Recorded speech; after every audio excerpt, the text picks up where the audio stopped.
Hello, everyone. Welcome to DisrupTV. My name is Vala Afshar, Chief Digital Evangelist at Salesforce and your co-host for the next hour. We welcome you to follow us on Twitter at DisrupTV Show. Please send us your questions using hashtag DisrupTV, and Ray, myself, and our distinguished guests will do our best to answer your questions. It is my pleasure to introduce my co-host, Ray Wong. He's the CEO, founder of Constellation Research, a regular contributor to Harvard Business Review, ZDNet, and Forbes, and the author of best-selling book, Disrupting Digital Business. In my humble opinion, one of the top futurists to follow on Twitter at RWANG0. Welcome, Ray.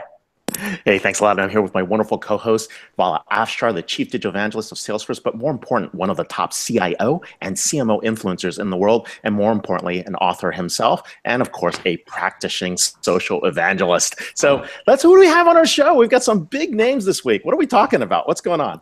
Ray, our first guest is the reason why you and I can actually have this conversation on the internet. It is such an honor for us to have Vint Cerf as our first guest. Mr. Cerf is the Vice President and Chief Internet Evangelist at Google. It contributes to global policy development and continued spread of the internet. Widely known as one of the fathers of the internet, Mr. Cerf is the co-designer of the TCP/IP protocol and the architecture of the internet. President Obama appointed Mr. Cerf to the National Science Board in 2012. Mr. Cerf is a recipient of numerous awards, too many to name in the limited time we have, but the awards include U.S. Presidential Medal of Freedom, U.S. National Medal of Technology, the Queen Elizabeth Prize for Engineering, and so much more. You can follow Mr. Cerf on Twitter at VGCERF. Welcome, Mr. Cerf, to Disrupt TV. Well, thanks so much. I really am looking forward to this part of the show. Hey, thanks a lot, Vint. A question for you, and this is really big. We want to talk about the People-Centered Internet Coalition. And as you know, this is, and as people may know, that this is something really big, near and dear to your heart. What inspired you, Mei-Ling, to co-found this? What drove you to say, we really need to do this? Well, I hope Mei-Ling will fill in some of the blanks, but frankly, I think we believe that while internet was spreading around the world, in many cases driven by business interests, the important point for people-centered internet is to make it useful to people, to make it benefit them in some measurable way. And so our purpose is to identify opportunities to either follow the spread of internet and make it more useful, make information more locally available in local languages and things like that, maybe benefit people in terms of their health or well-being or ability to work. So the point here is to encourage people who are advocating the implementation of infrastructure to support internet to also pay attention to the applications that sit on top of it in a way that is helpful in a social and economic sense. And so that's really what's driving us. So this is democratizing access? Is this making it equally available to folks? Is it all the above? Like, where does it fit? Well, in fact, it's beyond that. I mean, clearly, if we're going to have any beneficial effect, you have to have access to the underlying infrastructure. But what we're after is the application sitting on top. What can we do with this infrastructure in order to make people's lives better? And so we brought on David Bray, who is the executive director, in order to help us actually find, isolate, identify, and take action either on our own within the organization or simply to advocate and to facilitate action by others. We have, I should have mentioned Dr. David Bray with us live. So David, please feel free to chime in as you see. But as I listen to you, and it's incredible that without your invention, without your contribution, we wouldn't be able to have this live conversation with 4 or 5 different individuals in 4 or 5 different locations around the world. And this is all about large scale change. And as you talk about bringing the next 4 billion people on Earth onto the internet so that they can take advantage of these applications, how do you effectively make change happen when it requires large adoption? How do you create a condition for success? So the honest answer to this is that you learn how to sell your ideas. And if there's a one-liner in this that for people to take away, it's that you won't do anything very big if you can't convince other people they want to do what you want to get done.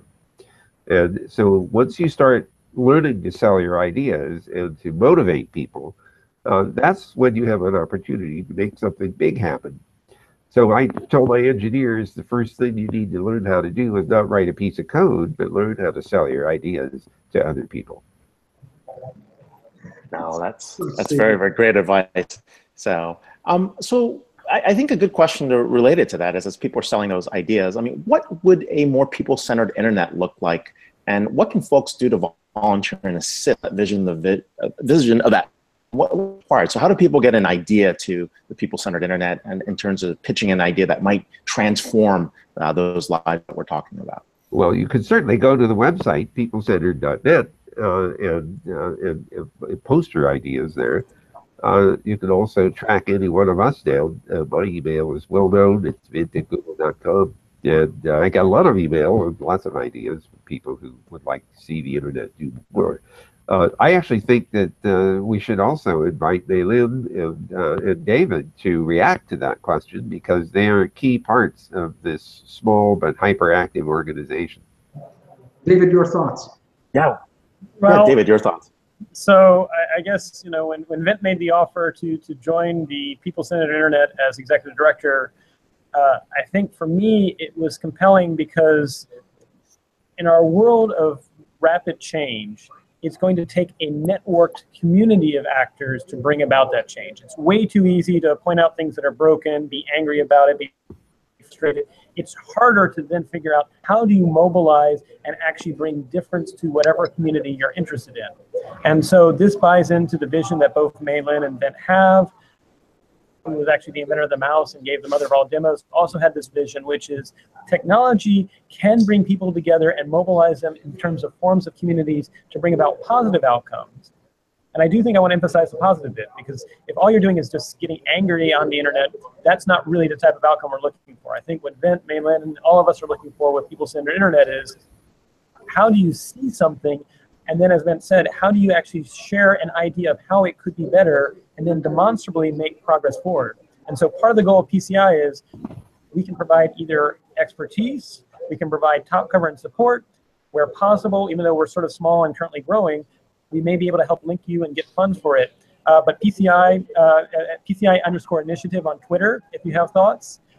Peoplecentered.net, you can subscribe to the newsletter. As Vint mentioned, you can also send your comments through the website. We are open to ideas, and we want to hear what people have to try and make a community that actually is using the internet to improve people's lives. Hey, thanks a lot, David. And we've got some questions as well on Twitter, if that's okay with you, Vint. We're going to start with some of those. There's some very interesting ones. We got one from Harshal Chaya at HSCHAAYA. And his question is, what's your biggest aha moment when you saw something online thanks to your work? Well, to be frank with you, the most dramatic of things that happened is the arrival of the World Wide Web, because it clearly democratized not only access to information, but the production of information. So watching this avalanche of shared content show up, people generating this not because they expected to be compensated, they just wanted to know that their information was useful to someone else, led to just a tremendous amount of information flowing into the system. And of course, that eventually led to the need for search engines, because there was so much stuff in this ocean that you needed help finding it. And one of the key important things about the internet and the World Wide Web application is the possibility of discovering other people and their interests that you happen to share. And that's one of the things that the people-centered internet hopes to accomplish using this vehicle, is to help people discover other people with whom they might want to cooperate in order to achieve an objective. That's amazing. Another question from Twitter, and multiple folks asked this question, and it was regarding the impact of artificial intelligence and how AI, whether it's machine learning, natural language processing, deep learning, will shape the future of the internet. What are some of your thoughts regarding the impact of AI as it relates to the future of the internet? Well, first of all, I am an optimist in this space. I believe that artificial intelligence methods, machine learning, and so on will be used as tools to augment our ability to do things. When you do a Google search, although you're not necessarily using a lot of AI, you are using a huge amount of horsepower in order to do something that no human being can do on their own, and that's to search, bazillions of websites and pull up information that you're looking for. When it comes to machine translation, for example, we've come a very long way. I get emails from people in multiple languages. I end up with websites in multiple languages. And that machine translation is augmenting my own weak capacity to translate from one language into English. So we are using artificial intelligence on a regular basis, sometimes almost hidden from us. I don't see or feel nearly the scary views that some people have been expressing about artificial intelligence. At the same time, I'm not prepared to discount the concerns, because the big worry people have is autonomous software that's running on its own. It doesn't have a person in charge of it or in control of it. And when you mix that together with AI methods, you may end up with a piece of software that makes mistakes, and those mistakes might have serious consequences. So the big worry there is not so much the AI, but the autonomous software and the care that we have to take to make sure that it doesn't do something that is harmful. No, that's a great point. We got another question here, Vint, from B. Siddhartha, and he basically asked, the internet has opened up access to students like me to unlimited opportunities in poor countries, but it's still difficult to get on. How do we solve that problem? Well, in this case, I think technology is our friend here. We're driving costs out of the devices that are needed to get onto the net. I mean, when Google produced the Chromebook, for example, I think it made a fairly important contribution to a reduced cost but very powerful device. So over time, I think we'll see costs coming down for the equipment that you use to get access to and use of the internet. And second, I think the cost for access will also come down, at least we hope so. One way to achieve that is to encourage competition, which means that we need to encourage countries to adopt rules that in fact invite competition and drive costs out. So those are the sorts of things that we really have to do. The digital divide is largely an economic one. And in order to overcome that, we need to drive the costs out. Sure. My final question, what advice do you have to change agents who want to be bold and think big and invent something as impactful as your work? Where should they research? Should they find a mentor? How do they create that mindset of thinking big and being bold and really, as the late Steve Jobs would say, put a dent in the universe? Well, I suppose you can follow Jeff Bezos' career and see about thinking bold, build the biggest bookstore in the world. That's why he called it Amazon. On the other hand, a lot of us, including me, didn't start out to change the world. We started out to solve a problem. And it just happened that the solution to the problem had application in a much broader space than the one that we were focused on. And so if you really want to make a big impact, first of all, you should go after a problem that you think would make a difference if you could solve it. And focus on that. Solve the problem. I often tell a little parable about the pebble and the boulder. So I'll take a moment to do that. Please. Imagine that you're living in a little town. It's in a valley. And it's surrounded by mountains, and there's this giant boulder up on the top of the mountain. And one day, you notice that the boulder is about to roll down the hill, and it's going to destroy the village. Now, you know that you can't run up and stop the boulder because you're too small and it's too big. But you're smart, and you know that if you find a pebble of the right shape and you put it in the right place, it'll divert the boulder. So that's your job. Find the pebble that will divert the boulder, and then make a big difference. So it's looking for the pebble, not another boulder to collide. That's the secret. Wise advice from Vint Cerf. We are talking about positive change agents and the people-centered internet on this week's Disrupt TV show. You can follow Vint Cerf at VGCERF. He's one of our Constellation Connected Enterprise keynotes of 2016, one of the top people when you think about the internet. And as he mentioned, Google him and you'll find out a little bit more than Bala's short bio today. So Vint, thank you so much for being on the show. We know you've got limited time, but we really thank you. So thanks so much for having me on the show. I hope the rest of it goes well also. Thank you. Bye for now. Thank you so much. It's been an honor. It's been an honor for sure. Wow. This is, people ask why Fridays are our favorite time of the week for Ray and I. This is why. And certainly our next guest, we just spoke to one of the founding fathers of the internet. And some would argue our next guest is one of the founding mothers of a CRM. so I'm hopeful that we can get Mei Lin's icon to go live before I do the intro. But our next guest is.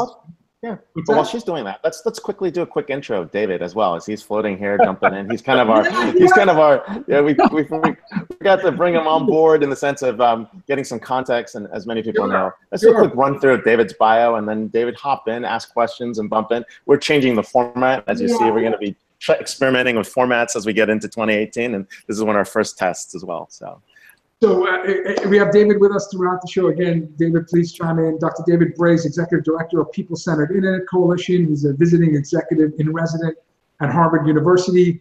Another person that had a tough time shrinking the bio. So I'll share his bio as we go with our guests, but there's more to come from David. And now we have our next guest, Mei Lin Fung, co-founder of the People-Centered Internet, chaired by Mr. Vint Cerf.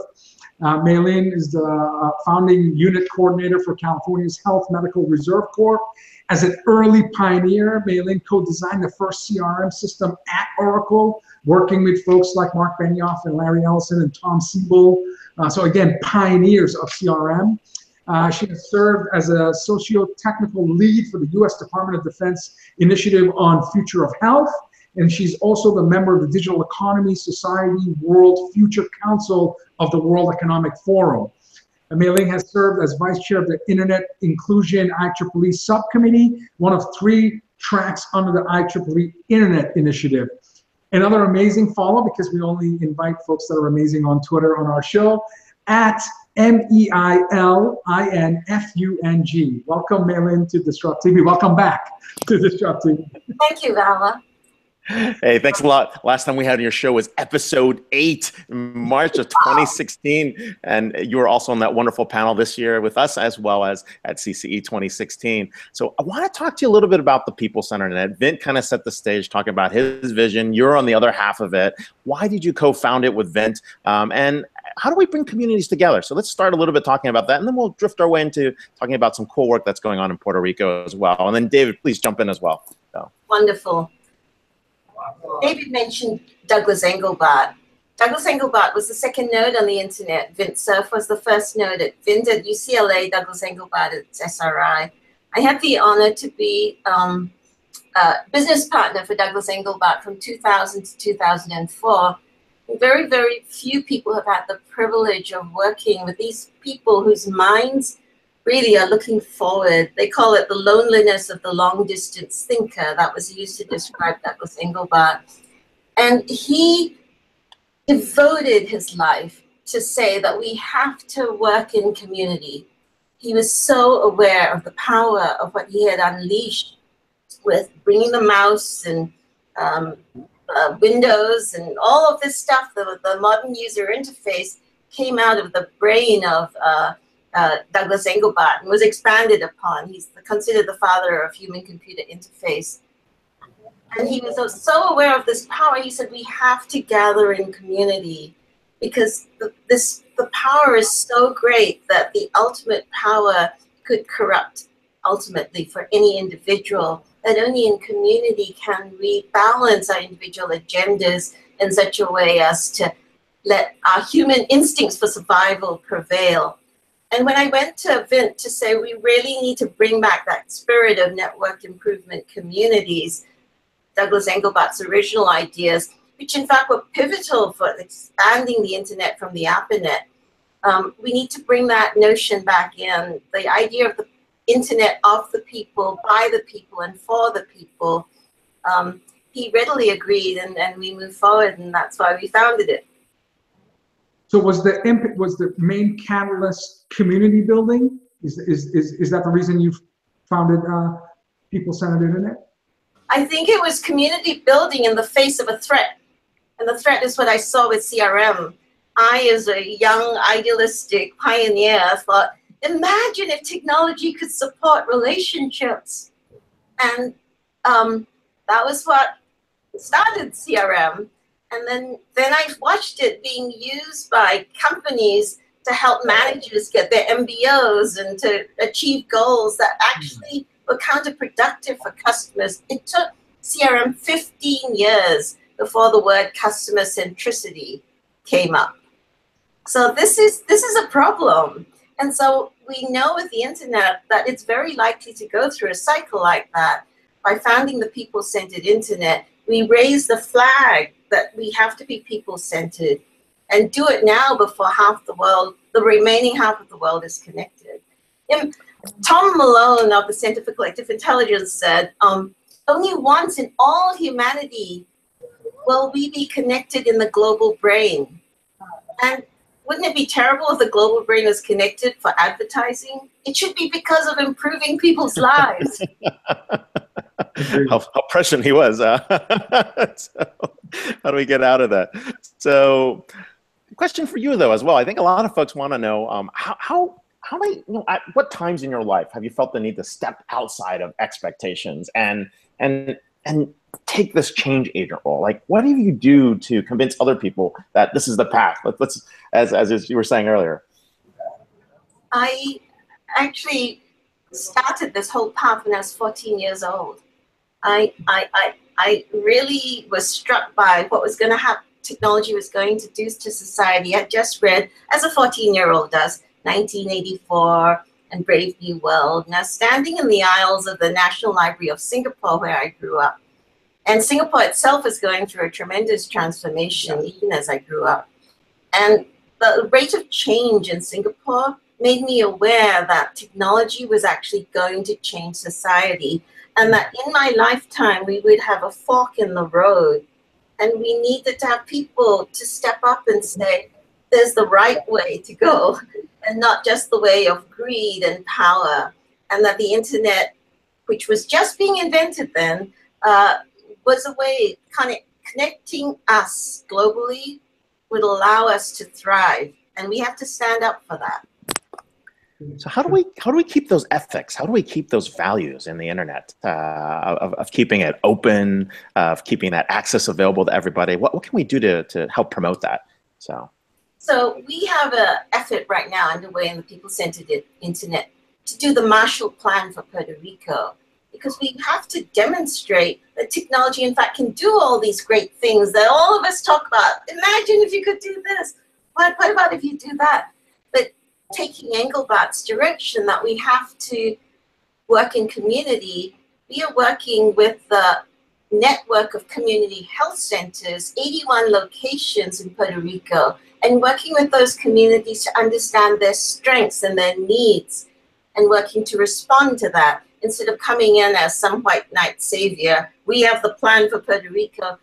We don't have the plan for Puerto Rico. We have a plan to help the people of Puerto Rico make this an island that they'd always dreamed of, and that can play a big role in the digital economy of the world. We had one of the things that actually I'd like you to share a little bit about is sort of, you have this amazing passion to bring different people together. And in fact, that's what you've done for both what we're thinking about with doing in Puerto Rico, and like you said, trying to actually go to the communities and ask them what they can do. Could you share a little bit more about your vision and Doug Engelbart's vision of actually sort of the network of networks, and why change going forward is going to be much more of a networked activity than just an individual activity? So few people know, but the US actually has the largest working network of improvement communities. And this was started in 1995 within the US Department of Health, the most unlikely place, you might say. But under the radar, the federally qualified community health centers put in place a community governance. 51% of the boards of every federally qualified community health center has to be patients. Think about that. Which hospital has a board composed of patients? None. The community health center clinics, by having this governance, which is totally around the people they're expected to serve, they have formed a network assisted by the Institute for Healthcare Improvement. And over 22 years, they have developed a signature process of improvement science. They go through 6-month cycles of plan, do, study, act, and then compare. Did it work? Did it not work? The ones that didn't work, learn from the ones that worked. These breakthrough collaboratives allow a complete shift from the top-down notion of, imagine a CEO says, diabetes, if you do stuff on diabetes, I will recognize you and reward you, and if you care about something else, who cares? Well, with breakthrough collaboratives, you can link 10,000 locations, and everybody who cares about diabetes can work together. Everybody who cares about asthma can work together. They have a ladder of where first you take 10 patients and apply the best practice, then 100, then 1,000, and then 100% of your patients. So by doing this across the country, you're really learning and looking for ways in which to improve. And then the best thing is when you get to the gold standard, you have to write a handbook about how you got there. So that means there's no one best practice. You know, communities with lots of young children or older people or racial diversity, they have different ways to get there, but they write it up. So that's the example. Absolutely. You know, when I talk about positive change, I think about David Bray. He exemplifies that. He did that when he was a CIO. He's recognized as the most social CIO in the world. So it's all about giving and educating and inspiring. So congratulations for having him join the PCI initiative. But as you look to, as a co-founder, recruit companies, communities, individuals, what are some of the attributes you look for? How do you find, you know, advocacy and folks that are like-minded to join this movement and not just bring accessibility to the internet, but also overcome the anger and distrust and misinformation that's online and really create a movement that's motivated by, you know, doing good? David, I think, was being asked. So you want me to? Sorry, it sort out. Well, I would say movements begin, as Vint said, you have to set the vision. And that vision is actually, more often than not, informed by listening to the community first and foremost. You can't come in and, as Mainland said, you know, we're not out to plant the flag and say we have all the answers. In fact, we know we have blind spots. We just have a passion and are eager to try and play a role to help out. And I often think the best leaders say, how can I help, as opposed to follow me. I think then once you've done that and you've listened to the community, it's the art of working towards a shared goal. It's been shown with the MIT Center for Collective Intelligence that if you don't set shared goals up front, then the diversity that can be beneficial, unfortunately, pulls people apart. Yep. And I think look at our world right now, what's happening both in the United States but also abroad. The failure to set shared goals is meaning that our different views on the world, which is actually very valuable, is unfortunately pulling us apart, and that's actually some concern I have with the internet. I think then the last thing you need to do is once you set the vision, you set the shared goal, then it's about asking how can I empower and how can I help people move forward, and actually tending to that.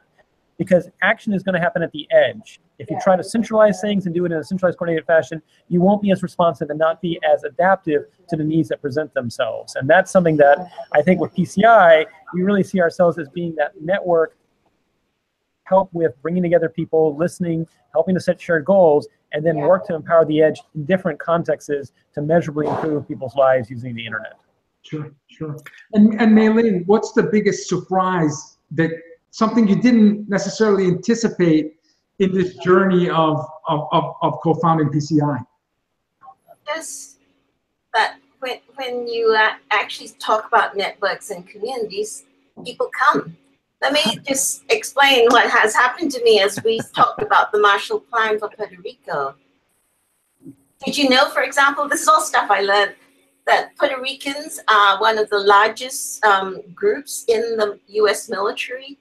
And so we have a tremendous diaspora of Puerto Ricans who have tremendous training and ability to actually respond to this crisis. That was one. Did you know that, that there's actually the largest public Montessori network of schools in the country is in Puerto Rico? So there's all these surprises when you look at any one community, you might dismiss it because, you know, it's far away. People go there for the beach. And then you look at Puerto Rico and you say, this is amazing. These people are fantastic and so terrible that they're neglected.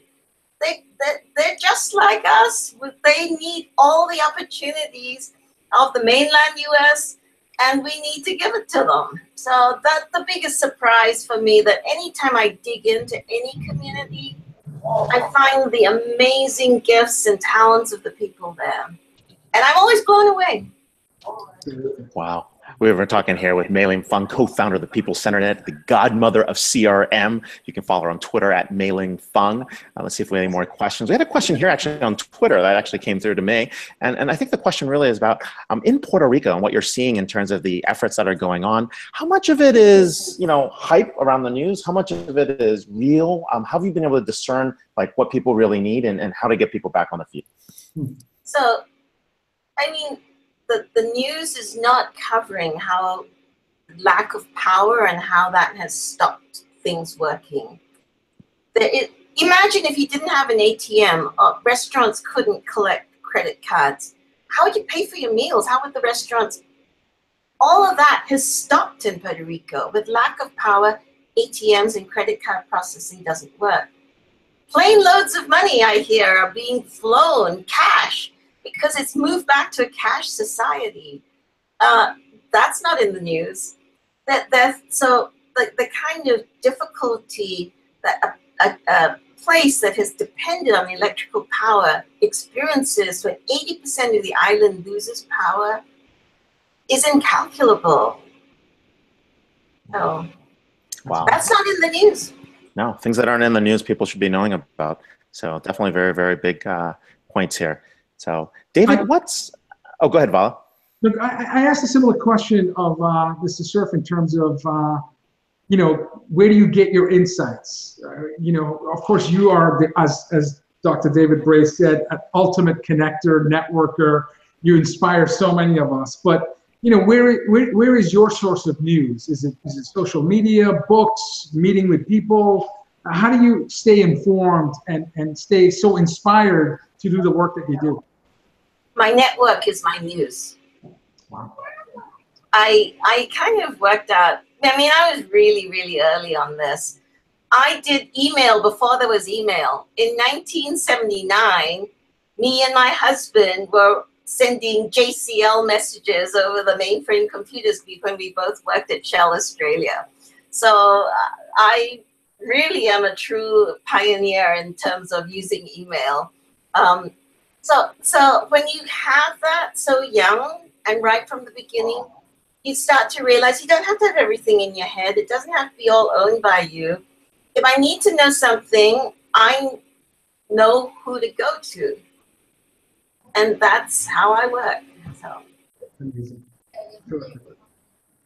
Wow, this has been great. Hey, Mei-Ling, thank you so much for being on the show. You can follow her again at Mei-Ling Fung, MEILINFUNG. You can follow the PCI at PCI_initiative. You can connect in all different ways. We'll keep posted as to what's happening, not just in Puerto Rico, but as People-Centered Internet takes hold. So thank you so much for being on the show. My pleasure. Bye. Thank you. Thank you. What an incredible inspiration to all of us. Again, just an amazing individual. You're very fortunate, Mr. Bray, for having the opportunity to work with these extraordinary and compassionate thought leaders and folks that are solving real problems. So speaking of change agents, David, our last guest on our show is also a public servant and a change agent. We welcome Teresa Booher to DisrupTV. Teresa joined the federal government as a public servant in 2011. While her primary role focuses on IT policy and strategic planning, her work extends well beyond her official role. Talking about working outside your job description, you have a perfect role model here. Teresa has been featured speaker across government and private industry, sharing her experiences and encouraging accessibility and inclusion, particularly in the IT space. And we'll start by asking Teresa in terms of her definition of inclusion and diversity. Teresa has been actively engaged in activities to promote inclusion of persons with disabilities. In 2011, she spearheaded the establishment of a blind and low vision resource sharing group called Three Blind Mice, and continues to lead the group today. Welcome, Teresa, to Disrupt TV. Hey, Teresa, thanks for being on the show. I think you're on mute. If you can unmute yourself, that would help, and jump in there. And while you're doing that, I'm going to ask you a question, really talking about how you've been a positive change agent since your early 20s.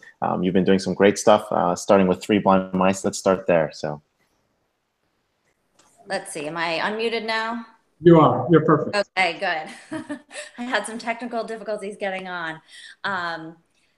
So yeah, I mean, from the beginning, you know, my life took a big change when I was in my 20s. I went from being fully sighted to being blind, essentially overnight. And it came with such a learning experience for me of, you know, approaching things from a different way that I never knew existed, or I knew existed in theory, but was never able to get there conceptually. So telling people about that journey, but also encouraging that part of innovation. Think outside the box. Think about how people who don't interpret information in the same way can utilize it.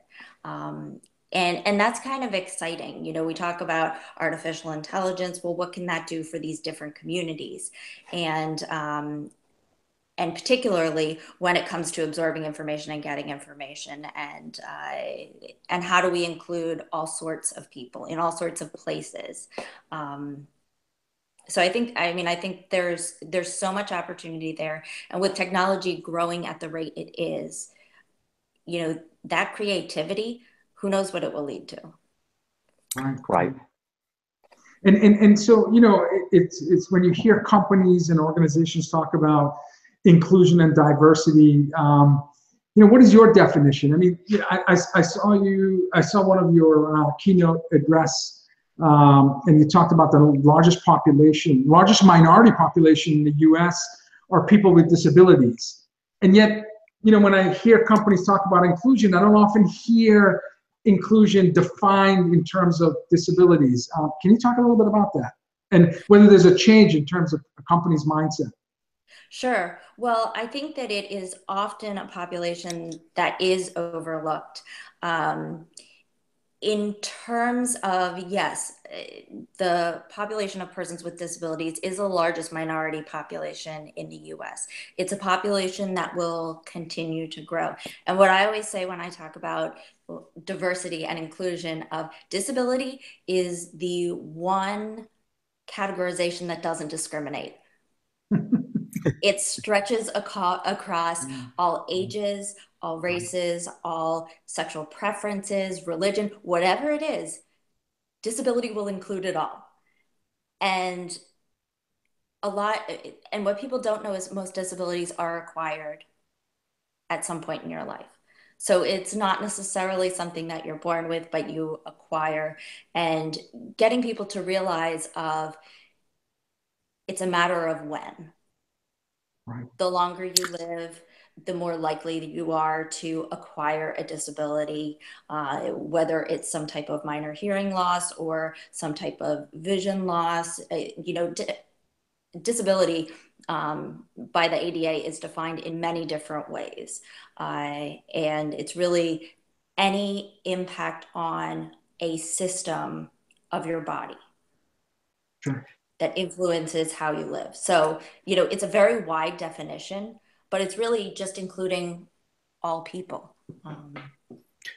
You know, one of the most famous quotes from Tim Berners-Lee when he was talking about the World Wide Web is, the power of the web is in its universality and access by everyone, regardless of disability's essential aspect. What's going on in the world of you know, web access and accessibility and web design and applications? What's being transformed as we speak? So it's interesting. There, on both the public and private side, things are changing. Certainly in the public sector, the federal government is subject to the laws of Section 508 of the Rehabilitation Act of 1973 as amended. Not to get into too much jargon there, but those standards are increasing the actual usability of technology. It's not just saying, okay, here are some definitions, you have to meet these guidelines, but let's talk about the usability of it. Are these things usable? Not just compliant, but usable. I think in the private sector, what we see are companies that are thinking this is a marketplace that is underutilized. I always think that, in business, you have to talk dollars and cents. Where's the money? Well, when you open something up to a population, the largest minority population in the US, then your market is expanding. So companies like Apple, like Google, that are integrating accessibility into their products from the beginning are making a huge difference. I'm here, I'm on my iPad today. It has voiceover on it. Things like that I can just buy something, same as everyone at the store, and make it usable for me. Absolutely. So one of the things that Teresa and I have talked about, and actually impresses me with Teresa's view of both improving the community of different needs, but also thinking about how this can actually be compelling and actually help bring both the private sector and the public sector along, is you've talked a little bit about, Teresa, how if we make things accessible, it's also accessible for actually helping machine learning and AI, and it's also accessible for people that may speak a foreign language. And so I wonder if you could share a little bit more about that as well as the pitch to why the private sector should care. Well, yes. In terms of AI, in terms of machine learning, in terms of accessibility in general, things that are accessible to everyone, they're more efficient to use. They are for everyone across the board, whether you have a disability or not. I mean, everyone refers to curb cuts. Curb cuts initially were made for people with disabilities, but guess what? We all use them. If you're riding a bike, you have a stroller, it makes life better and easier. In terms of different languages, certainly, there's lots of translational software and being able to connect with people in different places. But again, AI and machine learning are things that can help us bridge that gap. Yeah, but just getting started too. I mean, there's some great stuff, right? Alternative text for images have to be in play, keyboard input, transcripts for audio, all these basic things are being put into play. And the AI part is actually just starting to craft that change. Now, as you can tell, this is our episode on change agents. It's the holiday season. So talk about what motivates you and what gets you to be a positive change agent. So how do you go out and recruit other folks, bring those folks in there? This is something that I know you're passionate about. David's been passionate about. That's actually what's pulling this whole show together, is really talking about change agents on this episode. So I talk a lot. And my husband sometimes thinks that I talk too much, but that's a different story. I think part of it is that willingness to share the experience. People are always afraid of saying the wrong thing, asking questions, or having a conversation about a topic that might be sensitive. And for me, yes, I know I'm blind. It's not that I always want to be answering questions about that, because that's not all of me, but I have taken on this role of, let's start a conversation. Let's start with hello, which is how you start any conversation. And let's go from there to talk about the hard things. Let's get it out there. It's an opportunity for everyone to learn. And I feel like if I don't share that, if I don't share what I've learned on, in my journey over the past 12 years, then what good is it? What good is it? I mean, my views of the world have changed so drastically from my experience, and for the better. And a lot of people don't understand that. It's I feel sorry for you. I'm so sorry that happened. Well, guess what? I'm not, because it makes me look at things differently in a more creative way, and getting that across to people, I mean, it sparks some very interesting conversations, and it can be a lot of fun. You have to be able to laugh in life. That's how I approach things anyways. So having that opportunity to talk and start that conversation is really how I have created a movement. That's fantastic. Yeah, I mean, we've been talking about networking, from the founder of the internet to founder of CRM, and now talking about being a change agent. And I fundamentally believe networking is about giving. So the common thread in terms of people that are change agents in my life, in my work experience, have been people that give without expecting to get.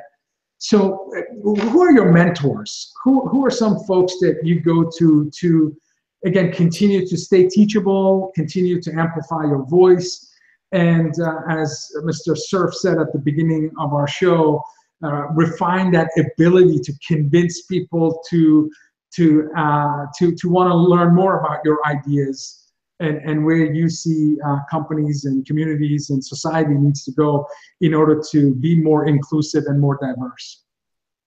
So I think certainly David has been a friend and a mentor of, I've known him for about 7 years now, I guess, and meeting at the next generation of government leaders, and then continuing to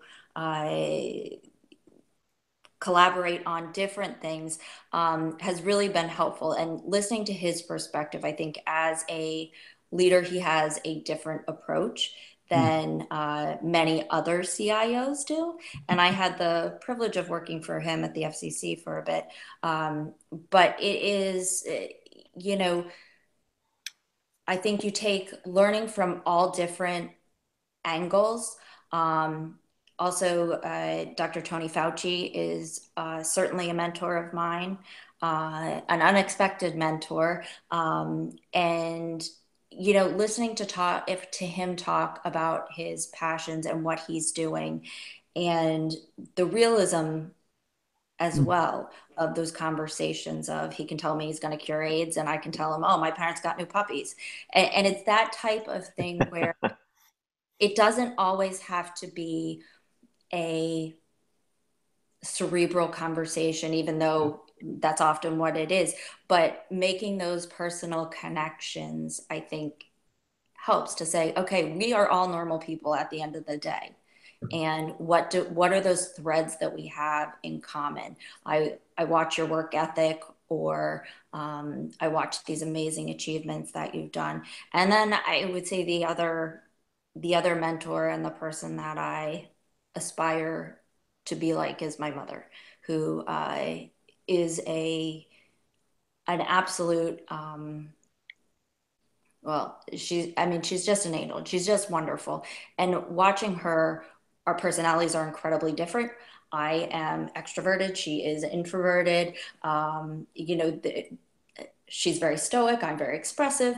But there are things about her and those qualities that I admire so much. And taking a moment to sit back and just listen to others, I think, has been where I get most of my mentorship. Awesome. Change Agent Insights with Teresa Booher. We are here with a public servant change agent as part of our theme here. She's not on Twitter, but don't take that for lack of being expressive. Hey, thanks a lot for sharing your insights and really about you know, what's going on with accessibility and other areas. So thanks a lot for being on the show. Thank you, Teresa. Thank you for having me. Thank you, Teresa. Wow. So David, every guest we've had so far has given you kudos. So you're doing something right, my friend. But, I'm just honored to know each one of them. They are truly positive change agents, and I'm just honored to know each one of them. Well, you know, this is something I should have said at the very get-go, but we knew we had Mr. Cerf with us only for 15 minutes, but a proper introduction, as most of you probably know Dr. David Bray, if you've been watching DisrupTV. He has been named one of the top 24 Americans who are changing the world under 40 by Business Insider. He was also named Young Global Leader by World Economic Forum from 2016 to 2021. He's accepted a role as co-chair of IEEE committee focused on artificial intelligence, automated systems, and data policies globally, and has been a visiting executive resident at Harvard University. He was named the most social CIO in the world. And he's an absolute must follow on Twitter at CHIEF Chief_Ventures, VENTURES. David, just summarize the three extraordinary guests we've had. What are some of your takeaways from Mr. Cerf, Mei Ling, and Teresa? Sure. Well, I mean, again, truly amazing lineup that you've had on DisrupTV, and as always, truly appreciate the conversations you foster, both Fala and Ray, on DisrupTV. I'd say with Vint, really hearing him share that it's not about the technology or the engineering, it is about the idea and how that idea helps galvanize others to come and join sort of the movement, that it's not done by one individual alone. And then hearing from Mei Lin, sort of the amplification of that, the idea that it is networked collaborations and it's learning network communities across that. She gave the example of imagine, and in fact it is the case, that hospitals can actually put patients on their board, and so then you actually have it being led by the community as opposed to more of a top-down approach. And I think that's sort of the vision we have with people-centered internet, and that's why I joined when they made the offer for me to take that on. And then Teresa, I think she is just a wonderful example of someone who has had something unfortunate happen and chosen not to let that be sort of what defines her. In fact, if anything, she's getting out in front of it and using it as a force for good to help others understand why this is important. That, that any one of us, as you mentioned, it's either 1 in 4 or 1 in 3 of us will possibly get a disability in our lives and we'll have to address it. And so that to me is the idea again of it's so easy now, unfortunately, in some respects, especially and as much as I use social media, it's easy to feel like if you click on something, either giving it a thumbs up or a thumbs down, or you like something, that was enough to be in action. And I would say in some respects that has distanced ourselves from how real change happens. Real change happens, as we heard from Vint, Mei Lin, that it's about people connecting with other people, having the empathy to understand that it's okay to have different views, and that those different views will actually help move the organization forward, move the team effort forward, if you let that inform what you're trying to do. No, that's a great point. And hey, one of the things I wanted to talk about was the fact that, we keep complaining about leaders. Where are the leaders? Where are the next generation of folks coming from? And what's going on and why this doesn't work? And then suddenly I'm sitting in a room with folks and we're all having this conversation. This has been going on for like the last probably 6 months. And we realize something.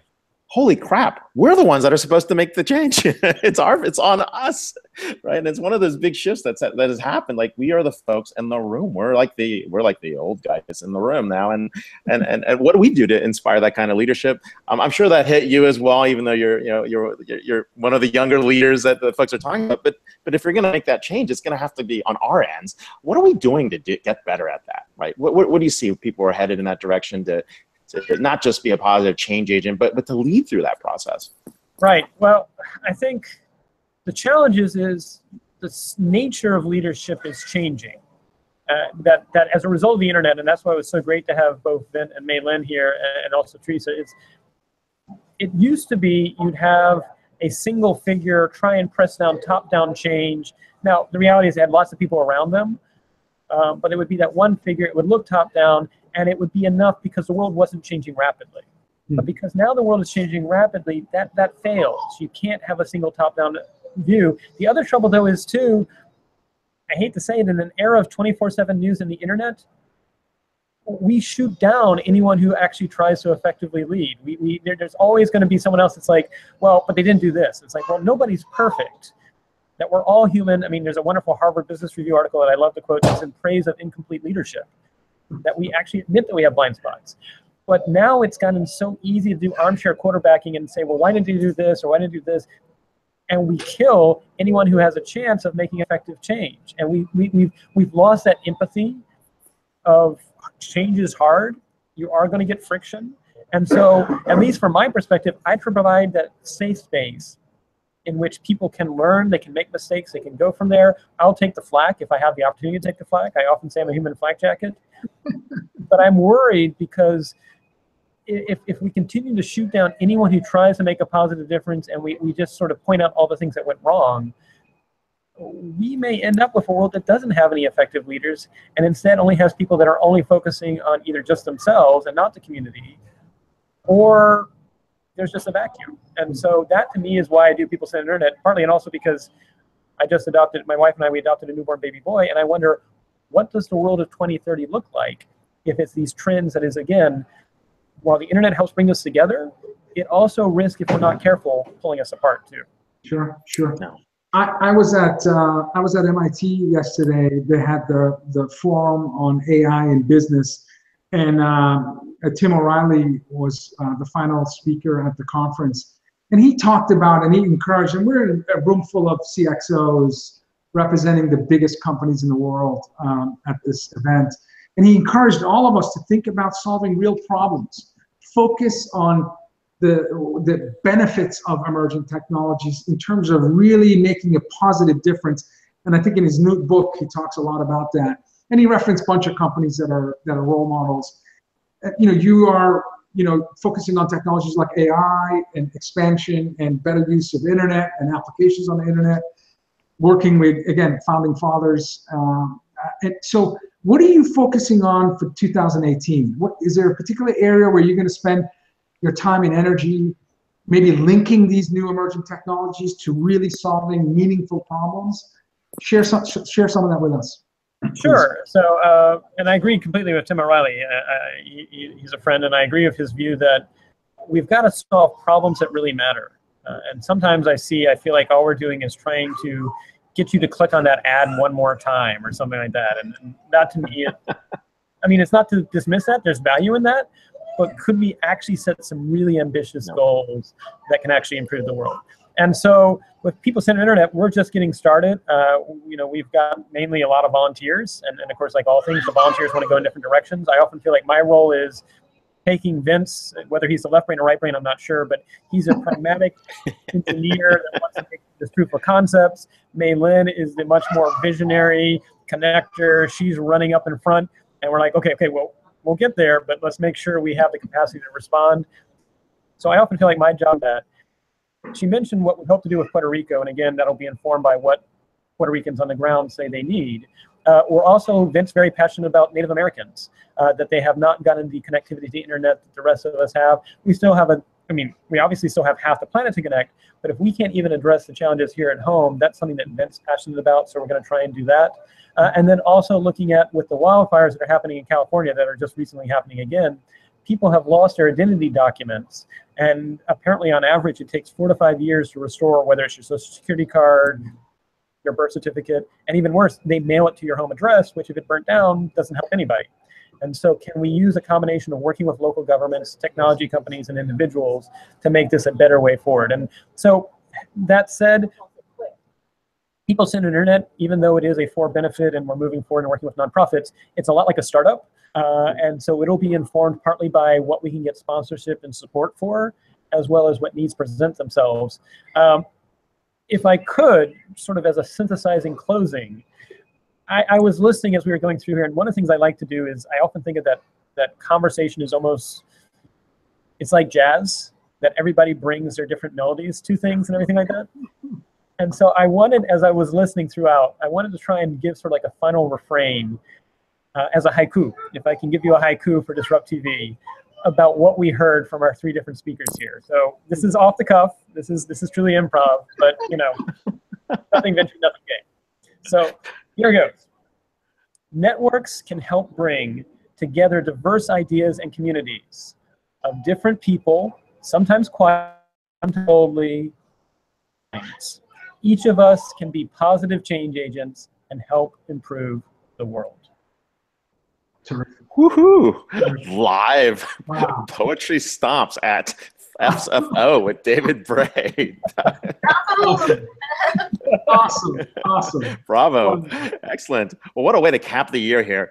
Thank you so much, David, for being on the show, Mei Ling for staying on, Teresa for being here, and of course, this is the Change Agent episode. Thank you, Ray. Thank you, Vala. As always, what you do is a great service and truly appreciate it. Thank you, sir. Look forward to crossing paths in person next year, for sure. Thank you. Hope you have a great holidays. Take care, everyone. You as well. You as well. Take care. Wow. Well, if it's Friday, it's DisrupTV. This is the second to last show for us. We'll have our last show for calendar 17. Next week, we've invited media thought leaders. We have Larry Dignan, chief editor at ZDNet, Heather Clancy, chief editor at Green Biz, and John Reed, co-founder, chief editor at Diginomica. And so Heather, John, and Larry will talk about, you know, big things that happened this year, big things that will happen next year. I promise we won't spend too much time on Bitcoin. But it's going to be an extraordinary end to over 200 guests that Ray and I have interviewed on DisrupTV. And, you know, it's just an honor to spend our Fridays with you. Closing remarks, Ray. Hey, it's going to be the recap of 2017, but more importantly, you're going to check out our new format as we're going to test it out for 2018 on our last show in 2017. So, hey, everybody, look forward to seeing you on the last show, December 15th. So on DisrupTV. Bye, everyone.